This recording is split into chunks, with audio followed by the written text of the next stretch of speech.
Welcome everyone. Today we have a big summary for Genshin Impact 5.0 and oh boy, there's some massive changes. So we just finished watching the live stream. There's raid up for 50-50, there's a guaranteed 5-star weapon selector, there is tons of freebies, and also there's massive changes to the limited banner system. I have captured all the most important part for the live stream, and I want to give you guys a quick summary of the most important part. And let's dive into this video.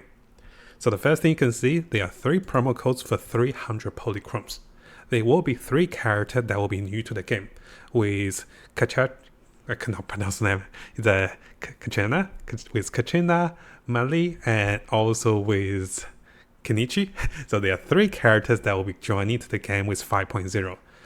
The first Geo character, she will be a 4-star character, while the 2 other characters will be 5-star characters. Now the first banner for the game will be the Hydra character with Munani together with Kazuka. The second summoning banner will be Kenichi with Raiden Shogun, and those are the banners for 5.0. Now there will be 5 new weapons that will be 4-star that is craftable in the game, and you can see they have some pretty good designs. Let me try to zoom in a little bit so you can see more clearly. Now during the release and before the release of the game, there will be a web event that you can get 3 free weapons out of the 5 weapons over here. So stay tuned for Genshin Impact web event, because if you do the web event, you get 3 free weapons, which is pretty big. Now there will be 2 new artifacts that will be available, 2 new artifact set that will be available in the game as well, for the new zones and also the new content. Now on the topic of new artifacts, there is a massive rework and also crafting system for the artifacts. You can now salvage artifacts for additional resource, and you can be crafting artifacts with a new item, which allows you to focus on the main stat and also 2 selected substat. So here in the live stream, you can see they're demonstrating that you can actually select any substack you wanted together with the main stat. And this allows you to have the perfect artifact much easier. Now the resource to do this will come from the story mode, this also comes from the paid battle pass, but this also comes for free as you log into the game in the mail. So there's tons of changes, and the artifacts are just starting. So yes, you can create your perfect artifact now, and this is a massive saving for your reasons and also for your energy. Now for the players who are excited to come back to Genshin Impact, there will be 10 free summons for the returning players. So previously I remember that returning players would get about 400 to 600 polychromes, and now you'll be getting about 10 free summons just by coming back to the game. Now on the topic of additional freebies, each time you finish the special Archon quest, which is available from 5.0, 5.1 and also 5.3, you'll get 500 polychromes because of the giving away freebies. So yes, not only you can get those freebies by complete the quest, now you don't have to do all the previous Archon quests and also main story quest. There will be a new feature which you can skip directly to the Natan zone and also the Natan content, which allows you to bypass all the previous zones as long as you achieve some minimum requirement, which I'm sure most of you have this. So you can jump directly to the zone for 5.0 without having to do the previous zones, which is going to be a massive factor for players like me coming back to the game. Now in terms of the anniversaries, the developers are giving 10 free summons, limited banner summons in terms of a login event. And they'll also send 1,600 polychromes in the mail. Now during this time, you can also see that they're providing sanctifying elixirs, and those items are what is needed to craft your selected artifacts with main stats and also substats. Now in the later half of the live stream, which is still ongoing, it's actually a pretty long 2-hour live stream. In the later half of the live stream, there's tons of quality of life to show you where to find the monsters and how much resource you can get from the monsters, which will be located on the map.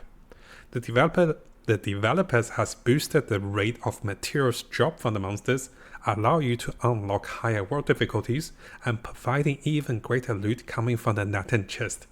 So notice in the live stream, they opened the chest, and this chest had 80 polychromes. not polychrome, what do I call it? Had 2080 primal gems. Oh gosh, there's so many ways I was talking about ZZZ. I realized that yes, we're using primal gems. So yes, they're giving 80 for one chest, and this is a pretty sizable loot. Now, as we keep going, this is the biggest factor and the biggest change. If you're watching the live stream, it's about the end part, which they revealed 3 biggest part. So let's briefly go through this. They demonstrated live in the summoning that if you are summoning for a character and if you add your 50-50, so there's a chance for your limited banner character, there's a chance to miss your pity ride. So during this time, they have boosted the rate of you winning the 50-50. So if we come over to the live stream, let me show you guys over here. So this is actually a pretty big deal. In the live stream, they showed that as you're summoning for your limited banner characters, notice that there is a special animation that is now available. The moment you see this special animation, that means your 50-50 rate up rate just became 100% guarantee for a limited banner character. Now, what the developers are pretty much saying is, instead of having 50-50, they pretty much changing this one to 60 or 40, and maybe the rates will be even better. They have not disclosed the new rate, but what you can see is, we no longer have 50-50, this becomes at least 55-45, or maybe this is 60-40. And once we have the live data, I'll make a rates up video to show you guys and also test those rates to see how many more limited banner characters we can get because of this massive change. So the chat and everyone was really excited, and I have the particular timestamp version over here to show you guys exactly on the live stream when this happened. Now the second biggest factor is they're now changing the limited banner weapon collection fate points from 2 points to 1 point to get your selected weapon. And this means that if you summon for the limited banner weapons, this is a big change. And for someone like me who don't usually summon for limited banner weapons, this is actually very tempting. So this means you're pretty much reducing 50% chance of missing and having a much easier access to the limited banner weapon because the fate points are now changed from 2 to 1. And I'll do some rates calculations for you guys, and I do think this is a 33% boosted rate, and this is just a rough estimation. So the second biggest change they revealed is this. They have changed for 5.0 for the upcoming limited weapons. The fate points that's needed is now 1 instead of 2. And finally guys, one of the biggest changes, every anniversary from this particular anniversary, the developers are giving away 1 free 5-star standard characters for you to select. Yes, this is a free 5-star selecting character giveaway, and this is pretty good, right? So if you're looking for a character you're missing, or if you're looking for a character to go for higher constellations, I might go for the look over here. This is a big game changer for new players and also any players if you're using any of those characters. If you want Jin for the supporting healer, or if you want the look for DPS, this can work. Or if you just want to try a new character, this can also work. So having a free selectable character every year, and especially at this year, which is coming in a few weeks, this is pretty big. So the 3 biggest things for the live stream that got me really excited was selectable free 5-star characters, the change to the limited weapon banner, and also the rate up to the limited banner characters. So that is the summary for the entire live stream. I'm sure I covered 90% of the biggest things. I might have missed a little bit, but the live stream is about 2 hours and I try to summarize everything for you guys. Very excited to be back for Genshin Impact, and I think this is a good timing to be back. Let me know in the notes below, or let me know in the comments below guys, what do you think about the changes? And I have the notes available guys in the links below for you to have a look.